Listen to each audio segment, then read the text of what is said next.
창업을 준비하시는 분들 많으시죠? 네. 창업을 하기 전에 우리가 체크해야 될 것들이 많이 있습니다. 그래서 오늘은 창업하기 전에 알아야 할 세 가지에 대해서 준비를 했습니다. 끝까지 시청 부탁드립니다.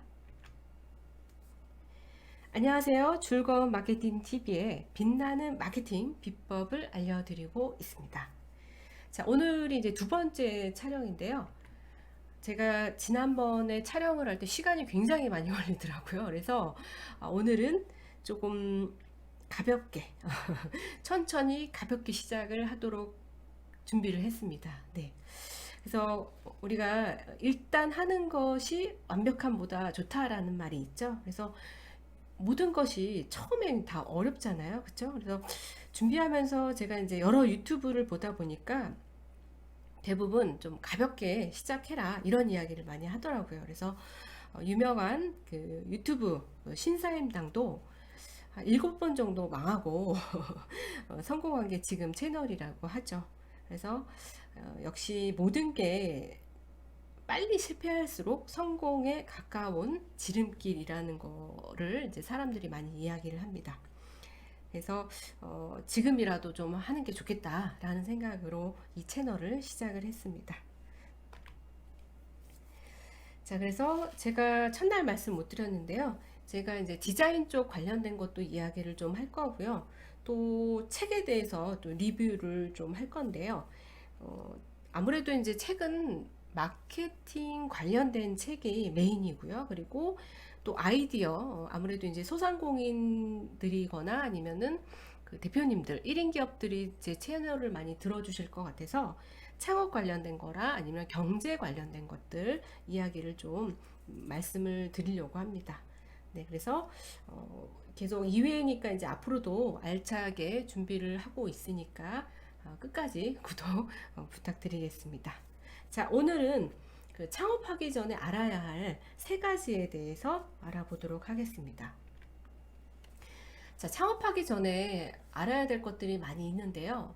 아무래도 요즘은 그 시대가 시대인 만큼 사업계획서 같은 경우는 과거에는 뭐 1년 정도 길면 이렇게 쓰기도 했는데요. 제가 이제 창업진흥원에서 그 전담 멘토 활동을 하고 있는데요. 사업계획서는 한 6개월 이내로 쓰시는 거를 좀 권장을 하고 있습니다. 너무 오래되면 좀 힘들고요. 그래서 정부 지원 사업에 관심이 있으신 분들은 아마 아실 겁니다. 그래서 좀 빠르게 진행을 하는 편이고요. 그래서 창업하기 전에 그 세 가지 키워드 말씀드리면 첫 번째 나에 대한 분석입니다. 자, 그리고 두 번째는 내가 어떻게 운영을 잘 할 수 있는지에 대해서 좀 체크를 해볼 거고요. 그 다음에 내가 얼마를 투자해야 될까? 그래서 사업 분야에 따라 좀 다르겠지만 아무래도 저는 많은 금액을 투자하기보다는 좀 소액으로 아니면 소자본으로 하실 수 있도록 좀 말씀을 드리고 싶습니다. 그래서 오늘은 이 세 가지에 대해서 말씀을 드리도록 할게요. 자, 첫 번째, 굉장히 무겁죠. 나는 누구인가? 네.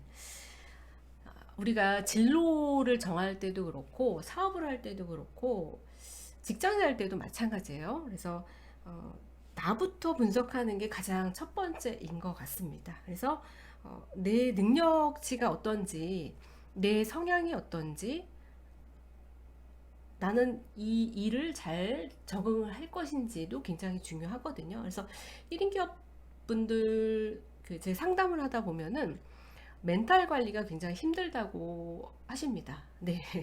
저도 과거에 그랬고, 그래서 누구보다 그 창업하시는 분들의 그런 노고를 좀 이해를 많이 하는데요. 먼저 나를 파악하는 게 중요한데요. 나를 아는 것이 가장 기본입니다. 그래서 나를 가장 아는 게 중요하고요. 그래서 누구보다도 내가 무엇을 좋아하고 내가 뭘 잘하는지를 체크를 하셔야 됩니다. 혹시라도 모를 수 있어요. 그쵸? 우리 왜 그 대학 진로 정할 때도 마찬가지잖아요. 그쵸? 내가 뭘 좋아하는지 모르고 뭐 트렌드라든가 뭐 부모님이 가라고 해서 가는 경우도 많은데요. 그래서 일단 내 성향이 어떤지, 그리고 일할 때 내가 투자할 시간이 많은지 적은지, 또 우리가 내 자본 상태도 되게 중요하잖아요. 그쵸? 뭐 빚을 우리가 비투할 수 없잖아요. 그래서 그런 것들도 좀 체크를 하시는 게 중요합니다. 자, 그래서 두 번째는 운영 능력이 있는지. 네. 그래서 운영 능력이 있는 거는 굉장히 중요하죠. 근데 우리가 또 창업이 처음이신 분들은 내가 이 일을 잘 할 수 있는지도 체크를 해야 되는데요. 우리가 온라인 사업, 특히 요즘 뭐 온라인 사업을 많이 하시는데 이게 만만치가 않습니다.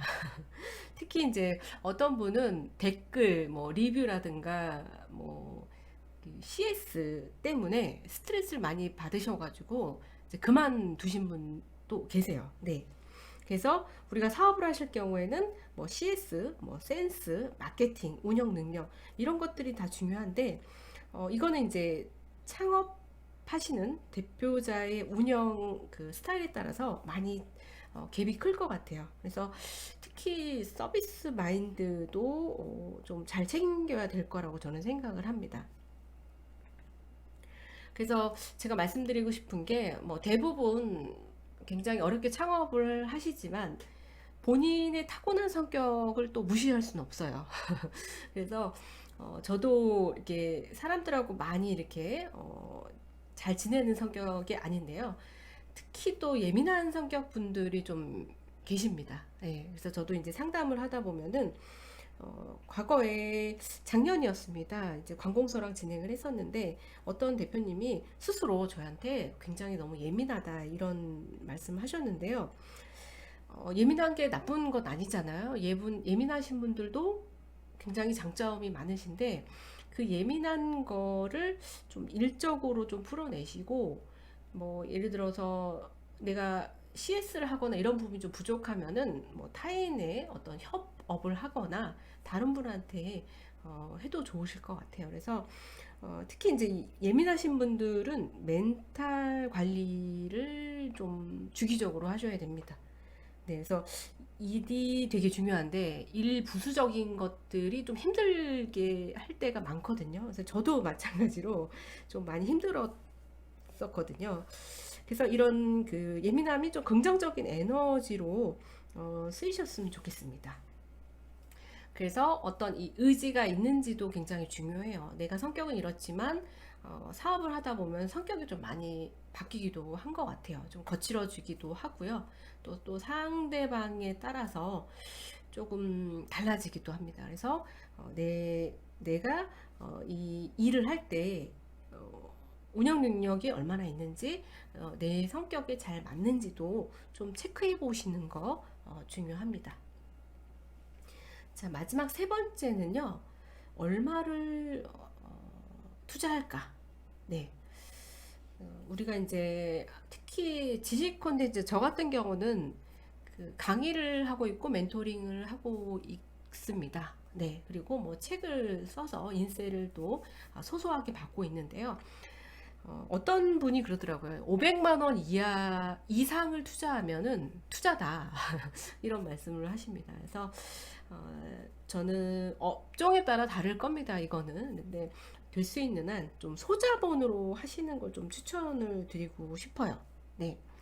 그래서 근데 이게 뭐 내가 그 분야가 아닌 경우도 있을 수 있거든요. 그래서 될 수 있으면 좀 큰 돈을 투자해서 뭐 프랜차이점도 하시고 여러 가지 있겠지만 될 수 있으면 좀 투자를 해서 좀 출혈이 좀 심하지 않는 게 좀 저는 좋다고 생각을 해요. 그래서 그 심사임당이 얘기했던 게 좀 저는 굉장히 공감이 갔는데요. 100만 원으로 투자해서 뭔가 사업을 하고 또 망하면 또 100만 원짜리 사업을 하겠다 이런 이야기를 하더라고요. 그래서 제가 이제 나중에 폐업한 이야기도 한번 말씀을 드릴 겁니다. 좀 그 얘기는 좀 긴데요. 네. 그래서 우리가 지금 코로나 위기로 그 10년이 넘게 일하는 상점도 문을 닫는 데도 있잖아요. 그리고 또 제 주변에 관광을 전공을 했는데 또 졸업을 했어요. 근데 1년 동안 다니고 안타깝게도 코로나로 회사를 그만둬야 되는 상황도 벌어집니다. 네. 그래서 요즘에 뭐 이제 전공을 했는데 갈 곳이 없는 그 전공자도 안타깝게 생기고 있습니다. 뭐 코로나 상황이니까 뭐 일시적인 것도 있을 수 있겠지만 그 직업까지 바꾼 사람들도 아마 뭐 많이 보셨을 겁니다. 네. 그래서 현 상황이 굉장히 무섭게 느껴지고 있죠. 네. 지금 현실이 그렇다는 건데요. 자, 어쨌든 제가 첫 번째 영상을 보시면 시대 흐름의 변화를 주목하라 라는 이야기를 말씀드렸습니다. 못 보신 분은 한번 첫 방송을 보시면 도움이 될 거고요. 자, 어쩌면 이 100세 시대의 직업이 우리가 뭐 두세 번 바뀔 수도 있는 것 같아요. 그래서 우리가 그 시대의 흐름을 꼭 체크하시는 거 굉장히 중요하다고 생각합니다. 그래서 1인 창업 하시는 분들은 될 수 있으나 좀 소자본으로 하실 수 있는 것, 그리고 좀 단계별로 좀 계획을 세우셨으면 좋겠어요. 그래서 이 단계라는 게 뭐 6개월이 될 수도 있고요. 1년이 될 수도 있는데, 우리가 1단계에서 뭐 4단계까지 계획을 세워도 1단계에서 2단계로 넘어가지 못하면 그 다음 단계로 넘어가지 못하거든요. 그래서 저는 그냥 6개월 단위 아니면 분기별 단위로 좀 세우시는 것도 좋지 않을까 생각이 듭니다. 자, 그래서 정리하면 왜 창업을 하려고 하시는 것도 좀 체크를 해보실 필요가 있어요. 네. 그래서 여러 가지 아마 이거 들으시는 분들께서 상황이 다 다르실 거예요. 그래서 이 창업을 하려고 하는 이유가 무엇인지, 그리고 앞에서 말씀드렸던 내 성격도 체크를 해보셔야 되겠죠. 자, 그럼 정리를 해보겠습니다. 네. 창업하기 전에 알아야 할 이 세 가지에 대해서 오늘 말씀을 드렸는데요. 나는 누구인가? 저기 다운버거 들어가 버렸네요. 네. 나는 누구인가? 네. 내가 내 성격은 어떤지, 나는 어떤 일을 좀 힘들어하는지, 어떤 일을 좋아하는지. 우리가 좋아하고 재밌는 일 하면 참 좋겠죠. 그쵸? 근데 제가 다음에 폐업한 이야기로 말씀드릴 건데, 내가 좋아해도 또 수익 창출이 안 되면 지속 가능하기가 힘듭니다. 네, 그래서 요거 꼭 체크해 보시고요. 두 번째는 이제 말씀드렸듯이 운영 능력이 있는지. 그래서 운영 능력, 뭐 CS, 마케팅 능력, 여러 가지 능력을 좀 필요로 합니다. 그래서 1인 기업은 한 5가지 정도로 크게 능력을 요구하는데요. 이 부분도 다음에 영상에서 좀 다루도록 하겠습니다. 자, 그래서 마지막으로 얼마를 투자해야 될 것인지. 제가 말씀드리는 이 그 컨텐츠는 소자본 1인 창업으로 하는 일들입니다. 그래서 좀 적게 투자해서 좀 안 되면 또 다른 사업을 할 수 있고, 또 디벨롭 할 수 있는 이야기들을 좀 준비를 많이 했습니다. 그래서 그런 쪽으로 좀 말씀을 드릴 겁니다. 자, 오늘 이 세 가지 좀 기억하시면 좋을 것 같고요. 네. 자, 구독과 좋아요는 저에게 큰 힘이 됩니다. 좀 부탁드리고요. 네, 창업하기 전에 오늘 알아야 될 세 가지 좀 알아봤습니다. 네, 그래서 다음에 또 1인 기업가가 되는 방법에 대해서 좀 알아보도록 하겠습니다. 자, 오늘도 시청해 주셔서 감사하고요. 아래 링크 좀 설명이 있으니까 참고 부탁드립니다. 네, 지금까지 즐거운 마케팅 팁이었습니다. 다음에 또 만나요. 감사합니다.